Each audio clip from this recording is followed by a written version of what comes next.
નમસ્કાર, આપ જોઈ રહ્યા છો મંતવ્ય ન્યૂઝ સૌરાષ્ટ્ર સુરત સાથે હું છું હિનલ। સમાચારની શરૂઆત કરીએ। ભારતીય જનતા પાર્ટીના દિગ્ગજ નેતા દિલીપ સંઘાણીએ મુખ્યમંત્રી ભૂપેન્દ્ર પટેલને પત્ર લખ્યો છે। દિલીપ સંઘાણીએ નિવૃત્ત જજની અધ્યક્ષતામાં તપાસની માંગ કરી છે। શું છે આ સમગ્ર મામલો, જોઈએ આ ખાસ અહેવાલમાં। તાજેતરમાં ચર્ચાયેલા અમરેલીના પાયલગોટી લેટરકાંડ મામલે ઇફકોના ચેરમેન દિલીપ સંઘાણીએ મુખ્યમંત્રીને એક પત્ર પાઠવ્યો હતો, જેમાં લેટરકાંડ મામલે હાઈકોર્ટના નિવૃત્ત જજની અધ્યક્ષતામાં તપાસ કરવા બાબતે રજૂઆત કરી છે। દિલીપ સંઘાણીએ મુખ્યમંત્રીને પત્ર પાઠવી જણાવ્યું છે કે અમરેલીના તાજેતરના બનાવ અંગે ઇલેક્ટ્રોનિક્સ તથા પ્રિન્ટ મીડિયાના અહેવાલથી મને જાણ થઈ છે કે અમરેલી તાલુકા પંચાયતના પ્રમુખ કિશોર કાનપરિયાએ પોલીસમાં ફરિયાદ દાખલ કરી હતી। તેમાં અમરેલી પોલીસ દ્વારા અમરેલી તાલુકા ભાજપના પૂર્વ પ્રમુખ મનીષભાઈ વઘાસિયા, એક મહિલા સહિત કુલ 4 વ્યક્તિઓની ધરપકડ કરવામાં આવી હતી। દિલીપ સંઘાણીએ વધુમાં કહ્યું કે મારું અને ભાજપના અન્ય નેતાઓનું નામ લેવા આરોપીઓને દબાણ કરાયું હતું। પોલીસના ઉચ્ચ અધિકારીઓ અથવા રાજકીય આગેવાનો દ્વારા આ પ્રવૃત્તિ કરાયાની આશંકા છે। સમગ્ર બાબતે હું નાર્કો ટેસ્ટ કરાવવા તૈયાર છું।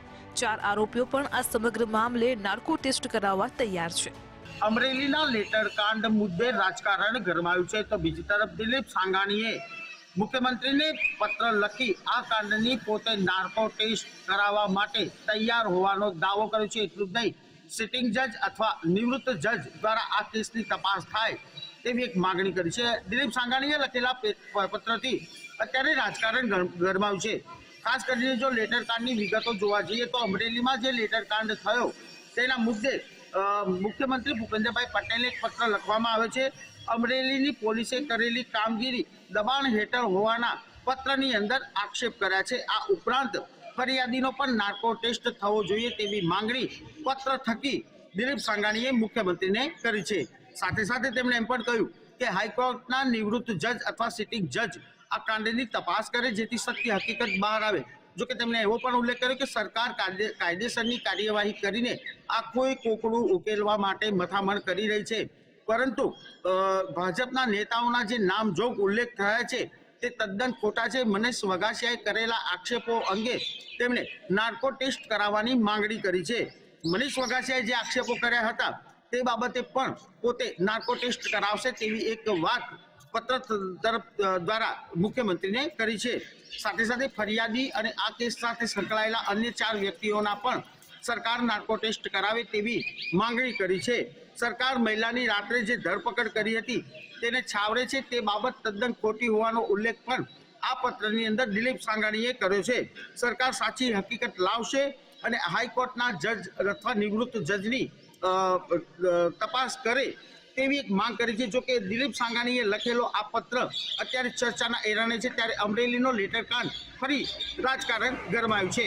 તો આ તરફ દિલીપ સંઘાણીએ લખેલા પત્ર મામલે પૂર્વ સાંસદ વીરજી ઠુમ્મરે પ્રતિક્રિયા આપી છે।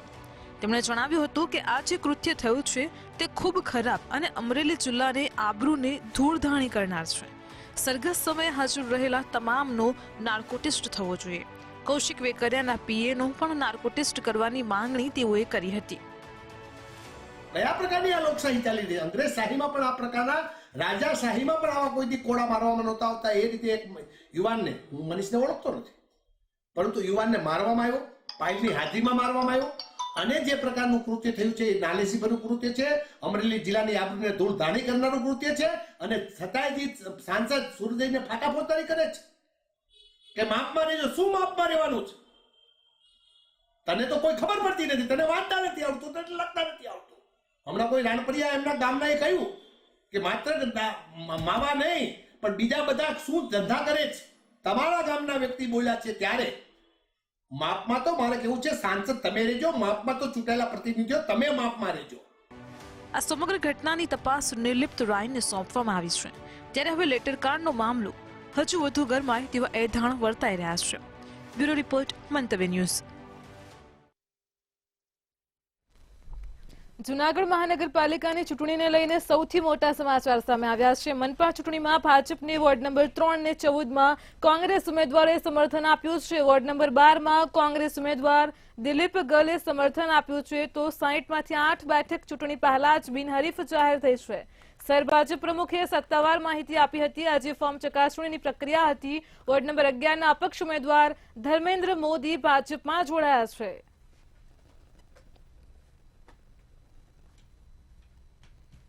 કોંગ્રેસ સાથે સંપર્ક સાધતા એમને અમારી વિચારધારા સાથે જોડાવવું હોય તો વોર્ડ નંબર 3ની આખી પેનલ બિનહરીફ થયેલ છે ભારતીય જનતા પાર્ટીની. વોર્ડ નંબર 14ની પેનલ બિનહરીફ થયેલ છે અને વોર્ડ નંબર 12માંથી એક કોંગ્રેસનું ફોર્મ દિલીપભાઈ ગલનું અમારા સમર્થનમાં આવેલ છે. એમ કુલ 2 વોર્ડ 8 સીટ બિનહરીફ થયેલ છે અને એક 12 નંબરમાંથી અમને સમર્થન. જૂનાગઢથી સમાચાર મળી રહ્યા છે. જૂનાગઢના બાટવા ખાતે આગામી ચૂંટણીને લઈને કોંગ્રેસને મોટો ફટકો પડ્યો છે. તો સમાચાર સામે આવી રહ્યા છે જૂનાગઢથી. આગામી સમયમાં જૂનાગઢ મનપાની સ્થાનિક સ્વરાજ્યની ચૂંટણી યોજાવા જઈ રહી છે. હાલ તો બાટવા નગરપાલિકાની ચૂંટણીમાં કોંગ્રેસને મોટો ફટકો પડ્યો હોવાની વિગતો મળી છે. બાટવા નગરપાલિકામાં ભાજપની 10 બેઠક બિનહરીફ જાહેર થઈ છે. વોર્ડ નંબર 2માં 3 ઉમેદવારો બિનહરીફ જાહેર થયા છે, જ્યારે વોર્ડ નંબર 3માં 4 ઉમેદવારો બિનહરીફ જાહેર થયા છે. વોર્ડ નંબર 4માં 3 ઉમેદવાર બિનહરીફ જાહેર થયા છે. તો જૂનાગઢમાં બાટવા નગરપાલિકામાં ભાજપની કુલ 10 બેઠક બિનહરીફ જાહેર થતા જ નગરપાલિકાની ચૂંટણીમાં કોંગ્રેસને મોટો ફટકો પડ્યો છે.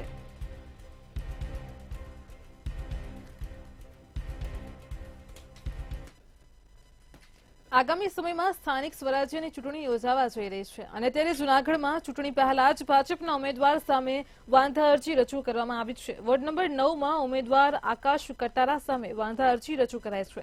કોંગ્રેસના ઉમેદવાર મહિપતસિંહ બસિયાએ વાંધા અરજી રજૂ કરી છે. આકાશ કટારાએ ઓબીસીની બેઠક ઉપર ઉમેદવારી ફોર્મ ભર્યું છે અને ત્યારે ઓબીસી સર્ટિફિકેટ ખોટું રજૂ કર્યા હોવાનો પણ આક્ષેપ કરવામાં આવ્યો છે.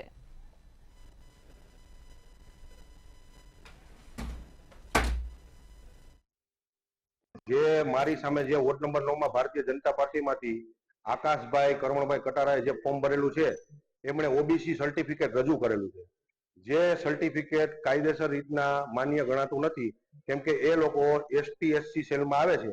જે એમણે આપણે જુનાગઢમાં કોર્ટમાં જે જયદેવભાઈ જોશી છે એમની સામે એમણે ફરિયાદ કરેલી હતી, ત્યારે એમણે એસ્ટ્રોસિટીનો કલમનો ઉપયોગ કરી અને એમના આખા કુટુંબને એસ્ટ્રોસિટીનો ઉપયોગ કરેલો હતો. તો એક એસ્ટ્રોસિટીની પહેલા એમની પાસે દાખલો હોય તો બીજો દાખલો કઈ રીતે રજૂ કરી શકે ઓબીસી નો, એ માટે મેં વાંધા અરજી મૂકેલી છે. જૂનાગઢમાં મહેશગીરી અને ગિરીશ કોટેચા ફરી એકવાર આમને સામને આવ્યા છે. શિવરાત્રીના મેળાને લઈને બંને સામસામે થયા છે. હરિગીરી અને તેની ટોળકી મેળામાં ગમે તે હદે જઈ શકે તેવું મહેશગીરી બાપુનું નિવેદન સામે આવ્યું છે. આ મેળામાં વધુ બંદોબસ્ત રાખવા માટે સરકાર પાસે વિનંતી કરી છે. હરિગીરી અને તેની ટોળકી મેળો બગાડવાનો પણ પ્રયત્ન કરશે તેવા અનેક નિવેદન સામે આવ્યા છે અને જેને લઈને પૂર્વ ડેપ્યુટી મેયર ગિરીશ કોટેચાની પ્રતિક્રિયા સામે આવી છે. તેમણે જણાવ્યું છે કે મહેશગીરીએ શિવરાત્રીના મેળાને બદનામ કરી નાખ્યો છે. શિવરાત્રી મેળામાં મહેશગીરી ઉપર પ્રતિબંધ મુકાશે. કાલે પત્રકાર વાર્તામાં અપીલ કરી કે આ વખતે તમે બંદોબસ્ત ખૂબ સારી રીતે વધારે મૂકજો, કેમ કે હરિગીરી હવે કોઈ પણ હદે જઈ શકે છે. એના ચેલા ચપાટા અને એની ટોળકીઓ જે છે એ પણ કોઈ હદે જઈ શકે છે. મેળાને બગાડવા માટે પણ પ્રયત્નો થઈ શકે છે, કેમ કે ધ્યાન ભટકાવવા માટે આ કંઈ પણ કરાવી શકે.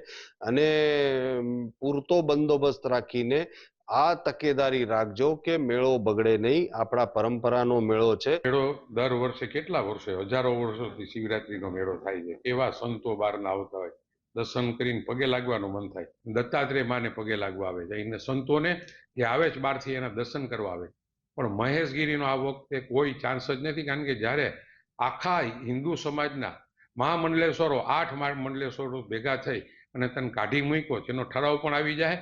એટલે તારે આ વખતે, કારણ કે આખા દેશની અંદર તે મારા જુનાગઢને તો બદનામ કર્યું, તું એક જ હારો હોય એવી વાત કરે, હાવ ખરાબમાં ખરાબ વાત. જે કોઈ ન કરી શકો એવી રીતે તું વિકૃત માણસ થઈ ગયો, ડિપ્રેશનમાં છો, તું સાયટિક માણસ છો, તું હું બોલી તને ખબર નથી. મોરબીના કુબેરનગર વિસ્તારમાંથી શ્વાનના આતંકનો વિડીયો સોશિયલ મીડિયામાં વાયરલ થયો છે. બાઇક ચાલકને કરડી છૂટતા જ બાઇક ચાલક નીચે પડી ગયો હતો. રામોર શ્યામ સોસાયટીમાં બપોરના સુમારે એક વ્યક્તિ બાઇક લઈને જતો હતો અને ત્યારે શ્વાને પગમાં બચકું ભર્યું હતું. જોકે સ્થાનિકોના જણાવ્યા પ્રમાણે આ વિસ્તારમાં હડકાયા શ્વાનનો આતંક સતત વધી રહ્યો છે અને તાજેતરના સમયમાં 14 જેટલા લોકોને હડકાયા શ્વાને બચકા ભર્યા હોવાનું સામે આવ્યું છે.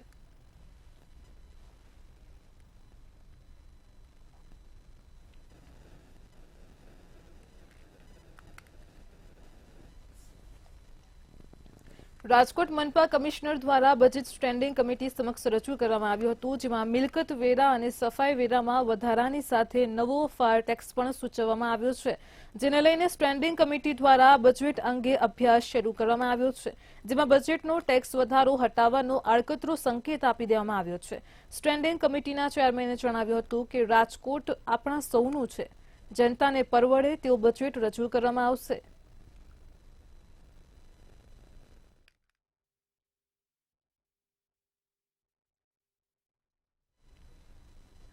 રાજકોટના ધોરાજી તાલુકામાં ખનીજ માફિયાઓ બેફામ બન્યા હોવાનું સામે આવ્યું છે. વેગડી ગામ પાસે આવેલ ભાદર નદીમાંથી રેતી ખનન થતા હોવાના દ્રશ્યો સામે આવ્યા છે. બાજ મશીન દ્વારા રેતી કાઢવામાં આવી રહી છે અને ત્યારે અગાઉ પણ પૂર્વ ધારાસભ્યએ ખનીજ માફિયાઓ પર આક્ષેપ કર્યા હતા. લલિત વસોએ પણ ખનીજ માફિયા બેફામ બન્યા હોવાના આક્ષેપ કર્યા છે અને ત્યારે ખનીજ માફિયાઓ બેફામ બન્યા છે તેમ છતાં પણ તંત્ર દ્વારા કોઈ કાર્યવાહી કરવામાં ન આવી હોવાનું જાણવા મળ્યું છે.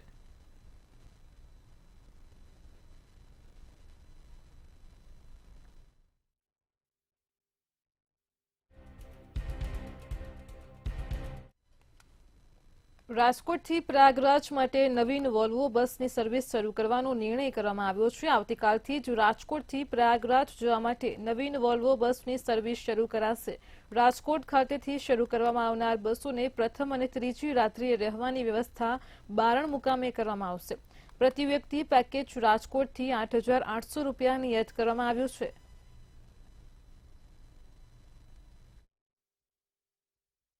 આપણે રાજકોટથી પ્રયાગરાજ માટે, પછી અમદાવાદથી પ્રયાગરાજ માટે, સુરતથી અમદાવાદ પ્રયાગરાજ માટે સરકારશ્રી દ્વારા જાહેરાત કરવામાં આવેલી છે, જેના અનુસંધાને આપણા રાજકોટથી જે સૌરાષ્ટ્રની તમામ જનતા છે એમને લાભ મળી શકે તેના માટે બસ છે એ શરૂ કરવામાં આવેલી છે, જે આવતીકાલ 4 તારીખથી આપણે પ્રયાગરાજ જવા માટે દરરોજ માટે એક બસ છે એ વોલ્વો સીટર બસ છે એ મળી રહેશે.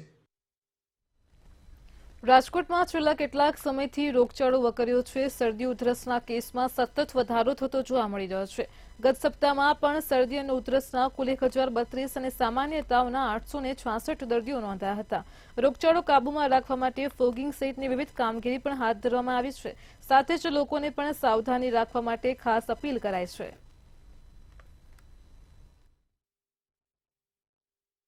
રાજકોટ મહાનગરપાલિકાની આરોગ્ય શાખા દ્વારા દર સપ્તાહે IHIP મુજબ જે ફીડીયુ પેકેજ ઉપરાંત આરોગ્ય કેન્દ્ર પર નોંધાતા વિવિધ પ્રકારના જે રોગો છે એના આંકડા ડિક્લેર કરવામાં આવતા હોય છે. અનુસંધાને જોવા જઈએ તો ગત સપ્તાહે મેલેરિયા અને ચિકનગુનિયાના કોઈ પણ કેસ નોંધાયેલા નથી, જ્યારે ડેન્ગ્યુના 2 કેસ છે નોંધાયેલા છે. આ ઉપરાંત જોવા જઈએ તો શરદી ઉધરસના કેસ છે એમાં 1,032 કેસ નોંધાયેલા છે, જ્યારે સામાન્ય તાવના જે છે 866 કેસ, ઝાડા ઉલટીના 151 અને ટાઇફોઇડના 3 કેસ છે ગત સપ્તાહે નોંધાયેલા છે. એની સિવાય કોઈ પણ પ્રકારના કેસીસ છે કોમ્યુનિકેબલ ડિઝીઝના નોંધાયેલા.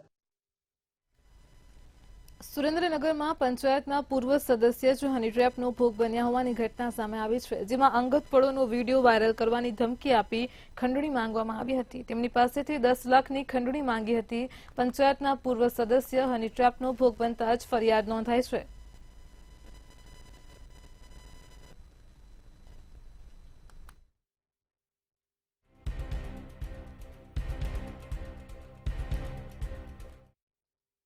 આપણે રાજકોટથી પ્રયાગરાજ માટે,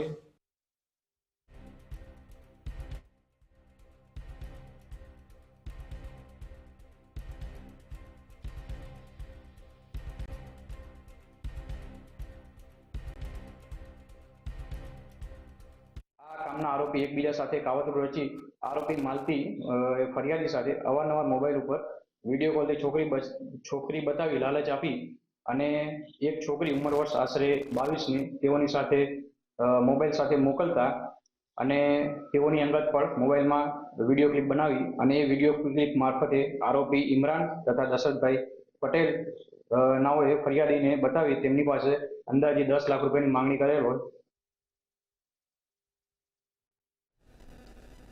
સુરેન્દ્રનગરના લખતરમાં જૂના બસ સ્ટેન્ડ પર આવેલ ગટરનો સ્લેબ તૂટ્યો હતો. ગટરનો સ્લેબ તૂટતા જ બોલેરો પિકઅપ ગાડી ફસાઈ ગઈ હતી.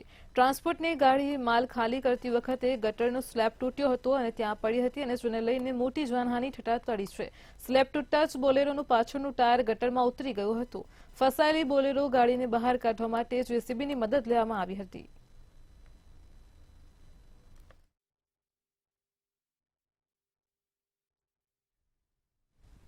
દ્વારકાથી વધુ એક હની ટ્રેપની ઘટના સામે આવી છે, જેમાં વડોદરા ગામનો યુવાન હની ટ્રેપનો ભોગ બન્યો હતો. જેમાં યુવતીએ યુવાનને પ્રેમજાળમાં ફસાવી દુષ્કર્મમાં ફસાવવાની ધમકી આપી હતી.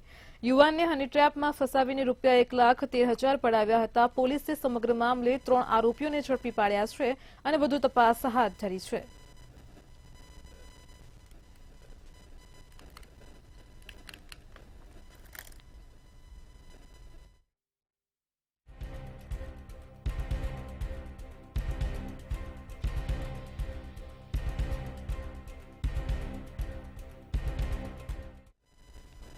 ગીર સોમનાથથી સમાચાર મળી રહ્યા છે. ગીર સોમનાથના કોડીનારમાં નગરપાલિકાની ચૂંટણીનો મામલો પ્રકાશમાં આવ્યો છે. આગામી સમયમાં કોડીનાર નગરપાલિકાની ચૂંટણી યોજાવા જઈ રહી છે.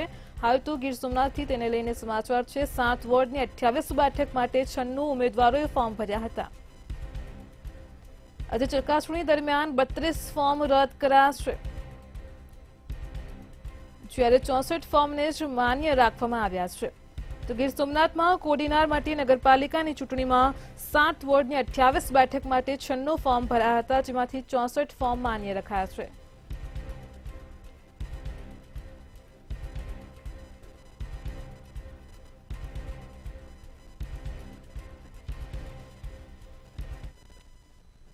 સુરતના પલસાણાથી પોલીસે ઝડપેલા શંકાસ્પદ ઘીને મામલે સમાચાર મળી રહ્યા છે. તો પલસાણા પોલીસે શંકાસ્પદ ઘી ઝડપી પાડ્યું હતું. સુરતથી આ સમાચાર મળી રહ્યા છે. સેન્ટ્રલ ડ્રગ્સ એન્ડ ફૂડ વિભાગની ટીમે ઘીના સેમ્પલો લીધા હતા. તો સુરતના પલસાણામાંથી શંકાસ્પદ ઘી ઝડપાયું હતું. 30મી જાન્યુઆરીના રોજ પોલીસે શંકાસ્પદ ઘીનો જથ્થો ઝડપી પાડ્યો હતો. શિવશક્તિ ડેરીના ગોડાઉનમાંથી શંકાસ્પદ ઘી ઝડપાયું હતું. પોલીસે 14 લાખ જેટલો મુદ્દામાલ પણ કબજે કર્યો હતો. આજ મુદ્દે આપણી સાથે સંવાદદાતા અક્ષય ફોનલાઈન પર જોડાઈ ગયા છે. જી અક્ષય, સુરતથી સમાચાર મળ્યા હતા. પલસાણા પોલીસે શંકાસ્પદ ઘીનો જથ્થો ઝડપી પાડ્યો હતો. તેને લઈને શું છે વધુ વિગત? જી ચોક્કસથી જણાવીશ કે જે પ્રમાણે ગુજરાતમાં જે નકલીની બોલબાલા વચ્ચે હવે જે તમારું જે સ્વાસ્થ્ય હોય તે પણ હાલ અત્યારે જોખમમાં મુકાઈ શકે છે. કારણ કે હવે જે ભેજાબાજો જે છે તે ખાદ્ય પદાર્થો પર નકલી ખાદ્ય પદાર્થો જે કહી શકાય તે નકલી બનાવતા થઈ ગયા છે. ત્યારે આ દોર દરમિયાન જે સુરતમાં પલસાણા પોલીસે ગત જાન્યુઆરીના રોજ દરોડા પાડીને 14 લાખનો ઘીનો જે જથ્થો ઝડપી પાડ્યો હતો, જેમાં પોલીસને માહિતી મળી હતી કે પલસાણા જોડવા ગામમાં શિવશક્તિ ફૂડ ડેરીનું ગોડાઉન જે આવ્યું છે ત્યાં લેબર માર્ક વગરનું ઘી બનાવવામાં આવી રહ્યું છે. જે દરમિયાન પલસાણા પોલીસે સ્થળ પરથી જઈને ખરાઈ કરી હતી અને ખરાઈ દરમિયાન પોલીસને લેબલ વગરના અલગ અલગ પુઠ્ઠાઓ બોક્સમાં રાખેલા તેમજ ડબ્બીઓ તેમજ પતરાના ડબ્બાઓ જે હતા તેમાંથી ઘી મળી આવ્યું હતું. તેમજ પોલીસને સ્થળ પરથી જ અલગ અલગ કંપનીના પણ બોક્સ મળી આવ્યા હતા, જેથી કરીને પોલીસે એફએસએલને તાત્કાલિક ટીમ સ્થળ પર બોલાવી હતી અને એફએસએલની ટીમને સાથે રાખીને તમામ સેમ્પલો પણ લેવડાવ્યા હતા. ત્યારે આજરોજ જે કહી શકાય કે જે આજરોજ જે છે તે સેન્ટ્રલ ડ્રગ્સ એન્ડ ફૂડ વિભાગ પણ આવ્યું હતું, કારણ કે જે પ્રમાણે એફએસએલની ટીમે સાથે રાખીને જે સેમ્પલ લેવડાવ્યા હતા ત્યારે સાથોસાથ પલસાણા પોલીસે જે છે તે ડ્રગ્સ એન્ડ ફૂડ વિભાગને પણ રિપોર્ટ મોકલ્યા હતા, જેથી કરીને આજરોજ જે સેન્ટ્રલ ડ્રગ્સ એન્ડ ફૂડ વિભાગ દ્વારા જે સેમ્પલો લેવામાં આવ્યા હતા અને સેમ્પલોના રિપોર્ટ આવ્યા બાદ જે પલસાણા પોલીસ જે છે તે આગળની કાર્યવાહી કરશે. જી અક્ષય, સમગ્ર માહિતી બદલ આપનો આભાર. તો સુરતના પલસાણામાં સેન્ટ્રલ ડ્રગ્સ એન્ડ ફૂડ વિભાગની ટીમે ઘીના સેમ્પલો લીધા છે. આગામી 30મી જાન્યુઆરીના રોજ પોલીસે શંકાસ્પદ ઘીનો જથ્થો ઝડપી પાડ્યો હતો.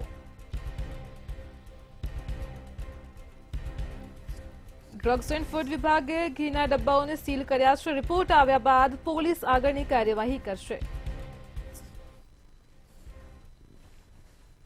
સુરતથી મહત્વના સમાચાર મળી રહ્યા છે. સુરતથી પ્રયાગરાજના મહાકુંભમાં જવા માટે હવે આગામી સમયમાં બસો દોડશે. પ્રયાગરાજની બસ માટે 2 દિવસમાં જ 70% બુકિંગ થઈ ચૂક્યું છે. બસોને પ્રથમ ને ત્રીજી રાત્રે રોકાવાની વ્યવસ્થા કરવામાં આવી છે. સરકાર દ્વારા વ્યવસ્થા કરાઈ છે. બારણ મધ્યપ્રદેશની બોર્ડર ખાતે બસનું રોકાણ કરાશે. GSRTC.in વેબસાઇટ પરથી ટિકિટ બુક થશે. 2 દિવસમાં જ 70% જેટલું બુકિંગ થઈ ચૂક્યું છે. બસનું ભાડું પ્રતિ વ્યક્તિએ 8,300 રૂપિયા નક્કી કરાયું છે.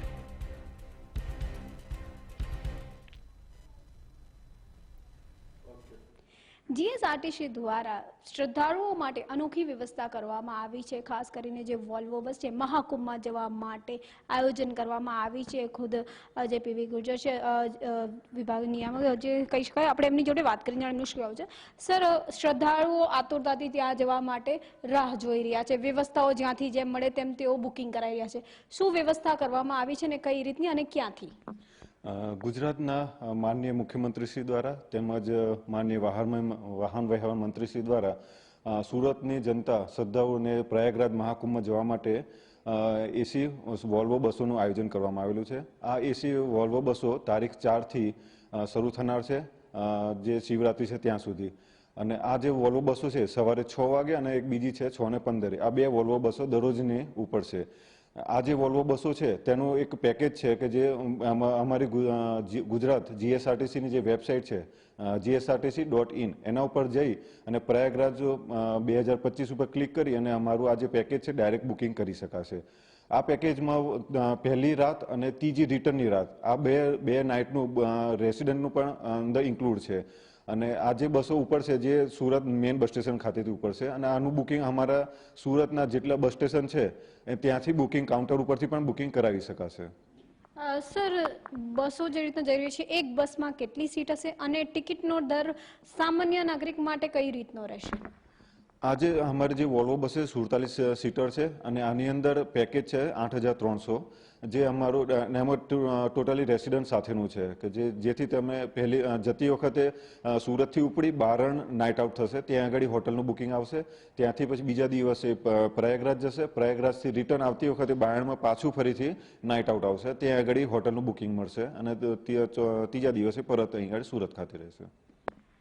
તો આ હતા ઋષિ પીવી ગુર્જર, જેમણે સ્પષ્ટ જણાવ્યું છે કે શ્રદ્ધાળુઓ માટે ખૂબ જ સારી વ્યવસ્થા જે છે કરવામાં આવી છે, જેની અંદર બસની કેટલી સીટ હશે, કઈ રીતનું બુકિંગ રહેશે, કેટલા ટિકિટનો દર રહેશે, આ તમામ આયોજનો જે છે GSRTC દ્વારા કરવામાં આવ્યા છે. કેમેરામેન શોએબ શેખની સાથે રાબિયા સાલેહ, મંતવ્ય ન્યૂઝ, સુરત. સુરતથી સમાચાર મળ્યા છે. સુરતમાં કામરેજના કઠોડરા ગામની ઘટના પ્રકાશમાં આવી છે, જેમાં એક દીપડીએ વૃદ્ધા પર હુમલો કર્યો હતો. તો સુરતથી આ સમાચાર મળ્યા છે. કામરેજના કઠોડરા ગામે દીપડીના હુમલાને લઈને સમાચાર છે. દીપડીએ 112 વર્ષના શ્યામાબેન દેવીપૂજક પર હુમલો કર્યો હતો. સુરતથી ઘટના પ્રકાશમાં આવી છે. નિંદ્રાધીન વૃદ્ધાએ બૂમાબૂમ કરતા વૃદ્ધાનો જીવ બચ્યો છે. તો ભાવનગરના વતની વૃદ્ધા સિવિલ હોસ્પિટલમાં સારવાર હેઠળ છે. ખેતરમાં જ જન્મ આપેલા દીપડીએ લોકોને ખેતરમાં જોઈને ફરતા હતા. કાંતાબેન. શું થયું હતું બેનને? ડોશીમાં ઝૂંપડામાં હુતા હતા તે અમને કઈ ખબર નહોતી. અમે ઝૂંપડામાં નોખા હુતા હતા, વાડીમાં રહી છે. ઈ હું જનાવર આવ્યું છે અમને ખબર. પછી શું થયું? પછી ઉંમર થઈ છે 112. ક્યાં ગામના? ગામના અમે જૂનું રોયસા ગામ. આપણું નામ? પ્રભાબેન. પ્રભાબેન, શું ઉંમર છે માજીની? 112 વર્ષ. ને આ માજી ક્યાં રહે છે સુરતમાં? અમારે હારે રહે છે. કઈ જગ્યા ઉપર?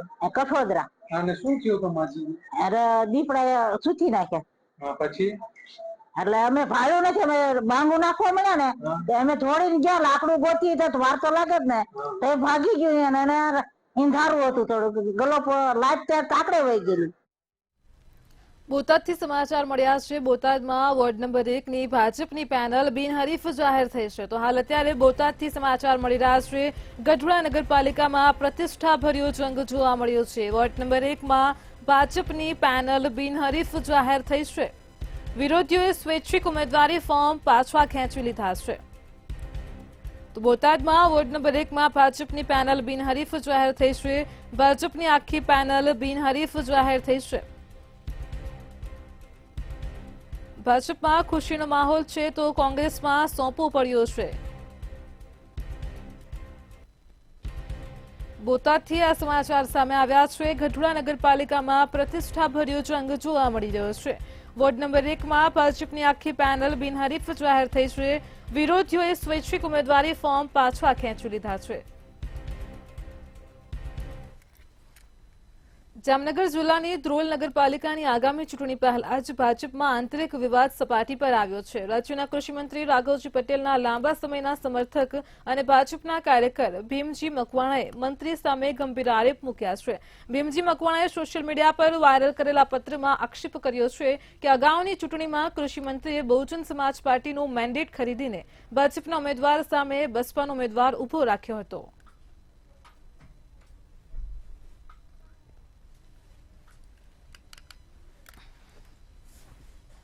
સૌરાષ્ટ્ર સુરતમાં હાલ આટલું જ। હવે નિહાળો સીધો સંવાદ સહયોગી હિરલ સાથે। નમસ્કાર।